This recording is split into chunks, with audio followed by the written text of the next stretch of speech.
আমি সকল মানুষের কাছে এটা বলবো যে বাংলাদেশে আজকে সত্যি মাইনরিটিজের উপরে যে অত্যাচার চলছে সেটা আমরা কেউ ভালো চোখে দেখছি না। এবং কেউ আমি এখনো মনে করি দাঙ্গা কখনো হিন্দু করে না, দাঙ্গা কখনো মুসলমান করে না, দাঙ্গা কখনো শিখ করে না, দাঙ্গা কখনো খ্রিস্টান করে না। দাঙ্গা করে কতিপয় সমাজ বিরোধী এবং যারা সমাজের বোঝা। সুতরাং এই ব্যাপারটিকে এই অ্যাঙ্গেল থেকে দেখে আমরা সবাই যেন এমন কোনো মন্তব্য না করি যাতে আমাদের কোনো রকম পরিস্থিতি বাংলায় এটাকে নিয়ে খারাপ হয়।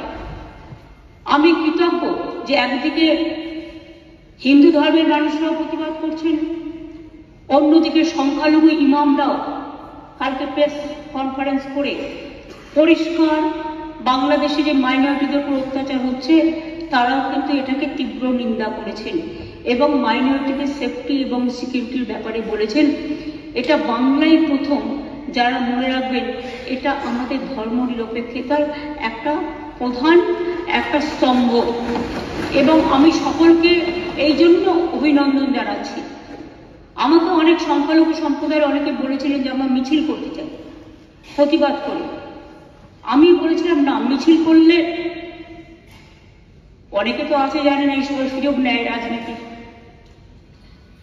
আবার একটা দাঙ্গা লাগিয়ে দেবে। আমি দাঙ্গাতে চাই না, আমরা দাঙ্গা চাই না, শান্তি চাই।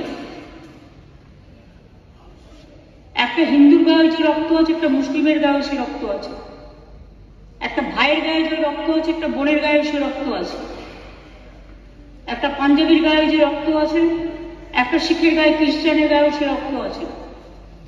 আমরা নিজেদের মধ্যে ভেদাভেদ না করে, আর কয়েকটি মিডিয়া, আই মাস্ট সে, আমি অ্যাপিল করছি তাদের কাছে, এটা উত্তরপ্রদেশ নয় যে আপনাদের ব্যান করে দেব, এটা উত্তরপ্রদেশ নয় বা রাজস্থান নয় যে আপনাদের অ্যারেস্ট করে নিয়ে যেভাবে সাংবাদিকদের উপর অত্যাচার হয়েছিল, আমার কাছে ছবি আছে, সেটা করব। কিন্তু আমি নিশ্চয়ই আবেদন করতে পারি, অনেকগুলো ফেক ভিডিও বাজারে চলছে, কোনো একটা পলিটিক্যাল পার্টির পক্ষ থেকে কিছু ফেক ভিডিও চালিয়ে আগুন লাগাবার চেষ্টা করা হচ্ছে। প্লিজ দয়া করে, অনুগ্রহ করে উভয় সম্প্রদায় এর থেকে বিরত থাকুন। আমরা কেউ কিন্তু কারো পক্ষে নয়, সবাই কিন্তু সবার পক্ষে, এটা মাথায় রাখতে হবে। আমি বারবার বলি, ধর্ম যার যার আপনার, উৎসব কিন্তু সবার। বাংলাদেশের ব্যাপারে government of India, late government of India to decide. এখানে আমরা যেন কেউ অতিরিক্ত কথা না বলি এবং অতিরিক্ত কথা বলে পরিস্থিতিটা নষ্ট না করি। যারা ভাবছেন এটা নিয়ে রাজনীতি করবেন তারা জেনে রাখুন, ওটা করতে গেলে আপনার রাজ্যেরও ক্ষতি হবে, ওখানেও যারা আমাদের বন্ধু বান্ধবরা আছে, ভাই বোনেরা আছে, তাদেরও ক্ষতি হবে। আমরা এটা চাই না।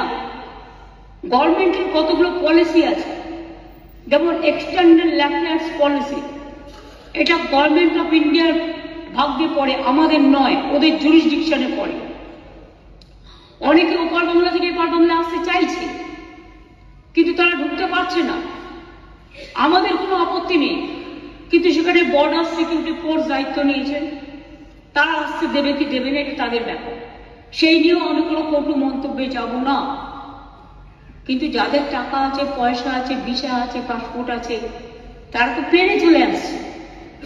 প্লেন তো আসছে, প্লেন তো চলছে, ট্রেন তো চলছে, কিন্তু গরিব মানুষগুলো যাদের কাছে হয়তো কিছু নেই, তারা আসতে গেলে পারছে না, তারা বাধা পাচ্ছে বিএসএফ এর কাছে। আমাদের হাতে কিন্তু বর্ডার নেই, এটা মাথায় রাখবেন। তাই আমি সবাইকে বলবো, এমন কোনো কথা যাতে আমরা না বলি, যাতে কোনো আমাদের পক্ষও নয়, এ পক্ষও নয়, ও পক্ষও নয়। আমি সবাইকে আবেদন করছি যাতে কোনো অতিরিক্ত কোনো প্ররোচনা সৃষ্টি হতে পারে। আমি যতদূর জানি কালকে ফরেন সেক্রেটারি যাবেন বাংলাদেশে, আজকেই যাচ্ছেন, কালকে ওদের মিটিং আছে।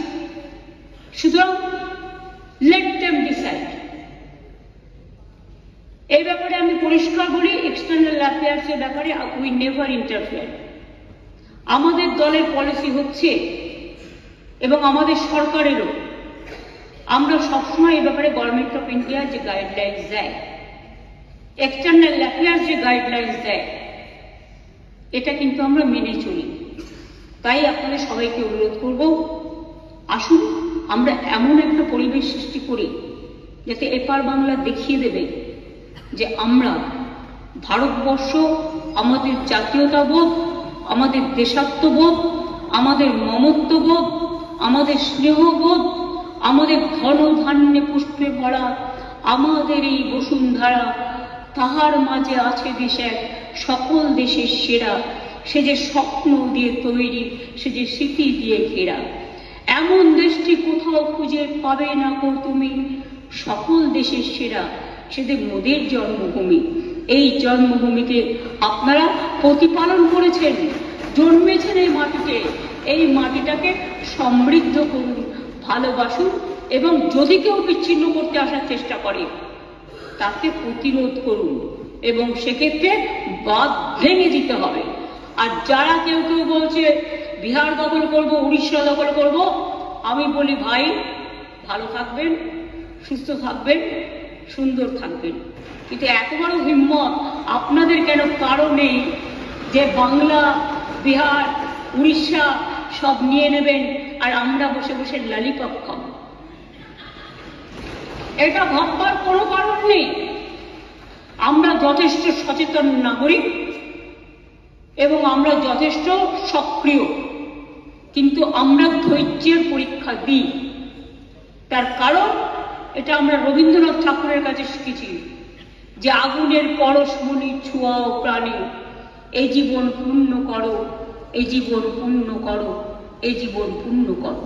তাই আমি মনে করি ভারতবর্ষের অখণ্ড আমাদের সকলের অখণ্ড, এবং আমরা সবাইকে রক্ষা করব। এটাই আপনাদের সকলকে আমি আবেদন জানিয়ে গেলাম। যেহেতু হাউস চলছে, লোকসভাতেও আমাদের মেম্বাররা নিশ্চয়ই আলোচনা করবেন সুযোগ পেলে। কাজে যিনি গেছেন ক্যাবিনেট সেক্রেটারি, আমরা আশা করি তার দৌত্য সফল হোক, শান্তি ফিরে আসুক। বাংলাদেশের রাজনীতির সাথে আমাদের রাজনীতির সম্পর্ক নেই, ওরা কে কি রাজনীতি করবে সে নিয়ে আমরা কোনো কথা বলতে চাই না, কিন্তু আমাদের দেশের যে ধর্ম নিরপেক্ষতা, যে গণতন্ত্র, যে সংবিধান, আমরা যেন সেটাকে মেনে চলি। আমরা যেন অন্য কোনো উস্কানিতে কোনো উস্কানি না দিই, এটুকুই আমার আবেদন। অনেক ধন্যবাদ স্যার এই টাইমটা আমায় দেওয়ার জন্য।